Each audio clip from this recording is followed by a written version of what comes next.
नाज़रीन, जैसा कि आप सब जानते हैं कि फ्रांस का एक बहुत बड़ा हिस्सा दंगों की आग में जल रहा है।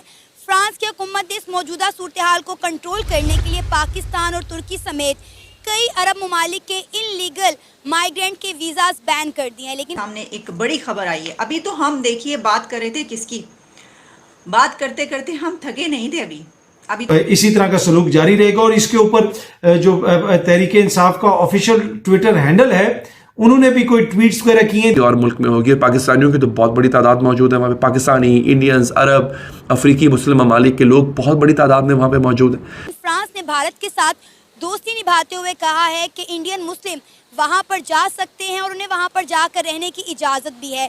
साथ ही साथ फ्रांस की हुकूमत ने यह भी कहा कि जो इंडियन स्टूडेंट इस वक्त फ्रांस में मौजूद हैं, उन पर मौजूदा सूरत हाल का कोई भी असर नहीं पड़ेगा।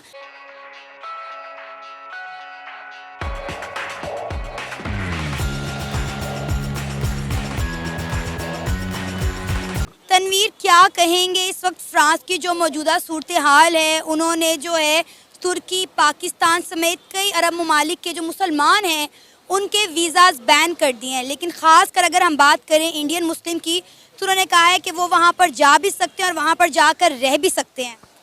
देखें, वो उधर रिसेंटली वो जो थाने में वो एक नौजवान को तशद्दुद करके मारा गया है, और वो एक सिविलाइज कंट्री है कि उधर एहतजाज का हक है कि वो इतनी करते हैं, यानी कि लोगों की हर बंदे के हुकूक हैं, उस वजह से हो रहे हैं। लेकिन उसकी वजह से कुछ लोगों के, कुछ मुल्कों की होती होंगी जो अब अनलीगल गए हैं, पाकिस्तानी हो या तुर्की, क्योंकि हम हैं वीक मुल्क हैं, यहाँ से लोग अनलीगल रोज़ी के सिलसिले में जाते हैं, तो वो उन्हों की कोई एजेंसियों को कोई इशू होगा और उन्होंने इस पर इसलिए पाबंदी लगाई होगी। और अदरवाइज़ फ्रांस में लीगली पाकिस्तान भी पढ़ने जाते हैं, पाकिस्तानी कम्युनिटी भी हैं, मेरे ख्याल में उन पर तो कोई इसका इशू नहीं है। अच्छा, आपको पता है कि वहाँ पर जो इंडियन स्टूडेंट मौजूद हैं, उन्होंने कहा है कि उनका इस पूरे सूरत हाल से उनके ऊपर कोई असर नहीं पड़ेगा। फ्रांस ने इंडिया के साथ अपनी दोस्ती निभाते हुए ये बात की है। देखिए, इंडिया वो स्टूडेंट का तो मे भी आपका सवाल है जो अनलीगल हैं, जो पाकिस्तान के स्टूडेंट हैं उन पर भी फ़र्क पड़ा होगा। लेकिन अगर इस चीज़ से हट के भी आप इंडिया को देखते हैं तो इख्तलाफ अपनी जगह। वो एक ये है कि आप कोई भी मुल्क है, इंडिया कोई दुनिया को प्यारा नहीं है, लेकिन इंटरेस्ट होते हैं मुल्कों के आपस में। अब फ्रांस के इंडिया के साथ इंटरेस्ट हैं, वो उधर से वो जंगी सामान भी, तैयारे वगैरह भी ख़रीदता है, कोई और अदर चीज़ें भी ख़रीदता होगा, आपस में मैशियत का कंटेक्ट होता है, इसलिए वो मुल्क एक दूसरे को फेवर करते हैं। मेरे ख्याल में यही रीज़न होगी। अदरवाइज़ जो कंट्रीज़ होते हैं रिलेशन, वो ये नहीं होता कि इंडिया उनको बहुत प्यारा है या पाकिस्तान नहीं प्यारा, ये इकानमी पे डिपेंड करता है, तजारत पे डिपेंड करता है। इंडिया इस वक्त दुनिया की दूसरी बड़ी आबादी के लिहाज से मुल्क भी है और इकानमी बिग इकानमी है, तीसरी, चौथी, पाँचवीं बड़ी इकानमी है, और लोगों का उधर तजारत ज़्यादा है, इसलिए उधर वो इतना जितना पाकिस्तान पे प्रेशर रखते हैं, इंडिया पे उतना प्रेशर नहीं रख सकते। लेकिन सर, एक बात हमें माननी पड़ेगी कि ऑल ओवर द वर्ल्ड जो रिस्पेक्ट, जो डिग्निटी इंडिया को मिलती है, उस तरह से पाकिस्तान और दूसरे ममालिक में रहने वाले मुसलमानों को नहीं मिलती। अब आप देखें कि इंडिया के प्राइम मिनिस्टर नरेंद्र मोदी अगर कहीं पर चले जाएं तो किस तरह से लोग झुक झुक के उनका पाँव छूकर उनका इस्तकबाल करते हैं। देखिए, आप भी पाकिस्तानी, मैं भी पाकिस्तानी, लेकिन इसका आप ना वो देखें, ये वो मोदी का या इसमें ये कंट्री वाइज होते हैं रिलेशन, और हम माशी लिहाज से इतने कमज़ोर हैं। देखें, हम कशकोल उठा के भाग रहे हैं 1 बिलियन, किसी से 2 मिलियन, IMF से 3 बिलियन डॉलर के लिए। तो वो जो आपको पता है, बकारियों की तो घर में नहीं इज्जत होती, तो बाहर क्या है, ये वजह। और इंडिया का जो आपको माननी पड़ेगी एक चीज़, माशी लिहाज से इस वक्त वो स्ट्रांग है, लेकिन अगर सपोर्ट करनी है तो आप टोटली सपोर्ट करें उसको, पीछे बाकी रिलेशन ख़त्म कर दें। अगर आप चाहते हैं कि रिलेशन भी रखें और सपोर्ट भी करें, वो भी आपकी पॉलिसी कामयाब नहीं होती। इंटरनेशनल रिसेंटली आप जो हमारे जो फॉरेन मिनिस्टर हैं बिलावल साहब ने जो विज़िट किया था, उस पर आप उनके कमेंट्स देख लें जो उनके फॉरेन विजिट थे। वो अभी हम एक वर्चुअल मीटिंग हुई है हमारे प्राइम मिनिस्टर की, SCO की, इंडिया के प्राइम मिनिस्टर नरेंद्र मोदी के साथ। वहाँ पे भी हमने कश्मीर के मुद्दे के अलावा कोई दूसरी बात नहीं की, और इंडिया के प्राइम मिनिस्टर नरेंद्र मोदी हमें दहशतगर्द मुल्क कहकर आराम से साइड पे हो गए, किसी ने कोई बात नहीं की। SCO में जितनी मीटिंग में लोग मौजूद थे, सबके सब उस पर खामोश थे। पर्पज़ क्या था? पहले तो एजेंडा क्लियर होना चाहिए, हम कर किस लिए मीटिंग रहे हैं, ठीक है? ये वो जो एजेंडा था वो डेवलपमेंट पे था, ट्रेड पे था, यूनिटी पे था। SCO की मीटिंग का एजेंडा जिस पर बात ही नहीं की गई, ना पाकिस्तान ने की, ना इंडिया के प्राइम मिनिस्टर ने की। पहले तो वो सिचुएशन बैक एंड डिप्लोमेसी जो होती है ना, वो चीज़ होती है बैकडोर डिप्लोमेसी। यहाँ कौन करता है? ठीक है, जो कर रहे हैं फिर उनकी वो रिलेशन से ही नहीं है। जब तक बैकडोर डिप्लोमेसी नहीं होती तब तक मीटिंग ही नहीं कॉल होती। जब हुई है तो कुछ ना कुछ उस पर पॉजिटिव एज जाना चाहिए।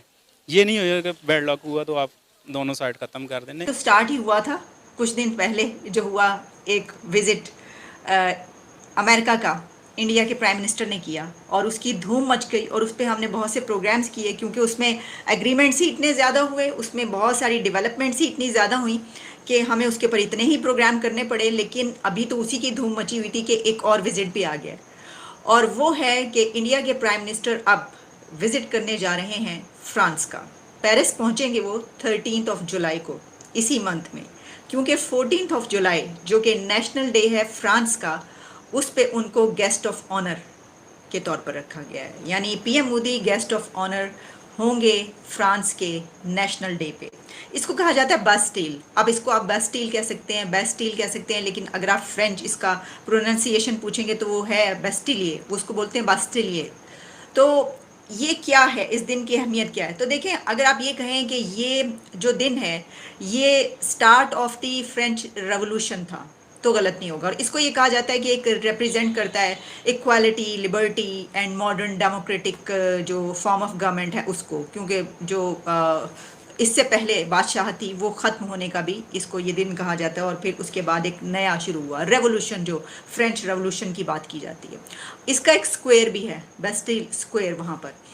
तो वहाँ पर गेस्ट ऑफ ऑनर होना वैसे तो किसी भी प्राइम मिनिस्टर के उसमें ये आ सकता है, होते होंगे इसी तरीके से, लेकिन देखिए हमने इससे पहले देखा कि इंडिया के पीएम जब अमेरिका गए हैं तो वहाँ पर उनको किस तरीके से बहुत ही ज़्यादा इज्जत मिली और बहुत ज़बरदस्त उनका वार्म वेलकम किया गया। और फिर उसके बाद जो जो कुछ होता रहा हम आपको बताते रहे। जितने अब उनको खदशा इस बात का पड़ गया है कि यहाँ पे तो बाकायदा पूरे इलाके हैं जो कि अब जिस तरह मुझे अब याद नहीं है, शायद ये एक इलाका है लंदन का, मेरे ज़हन में आ जाएगा, वो इलाका मशहूर है कि वहाँ सिर्फ पाकिस्तानी रहते हैं। कुछ इलाके ऐसे हैं जहाँ सिर्फ हिंदुस्तानी रहते हैं। तो वहाँ पे अगर ये लोग अगर अपनी आई पे आ गए और इन्होंने यही काम शुरू कर दिया जो फ्रांस में हो रहा है, तो बरतानिया तो कहीं नहीं रहेगा। अब सूरत हाल ये है, मैं इसको क्या कहूँ, मैं इसको मकाफात अमल कहूँ। यानी फ्रांस ने 72 ममालिक को कॉलोनाइज़ किया था।